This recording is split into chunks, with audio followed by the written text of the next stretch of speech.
अस्सलाम वालेकुम, आदाब नाज़रीन। तेलंगाना न्यूज़ टुडे में आप सबका खैर मकदम है। आइए नजर डालते हैं आज के अहम खबर पर। नए पासपोर्ट जारी करने के लिए राहुल गांधी के NOC की दरख्वास्त मंजूर। दिल्ली की एक अदालत ने जुमे के रोज़ नेशनल हेराल्ड केस में नया आम पासपोर्ट जारी करने के लिए कांग्रेस रहनुमा राहुल गांधी के नो ऑब्जेक्शन सर्टिफिकेट NOC की दरख्वास्त को मंजूरी दे दी।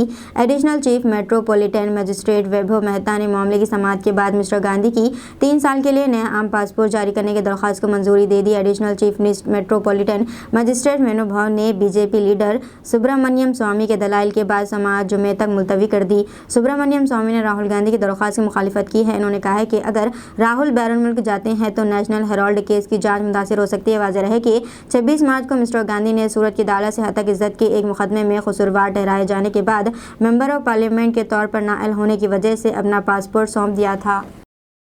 अस्सलाम वालेकुम, हेलो, हाय, आदाब एवरीवन। दोस्तों, मैं आपका दोस्त शहबाज खान। आप देख रहे हैं TNT न्यूज़ और देखते रहिए TNT न्यूज़। Thank you.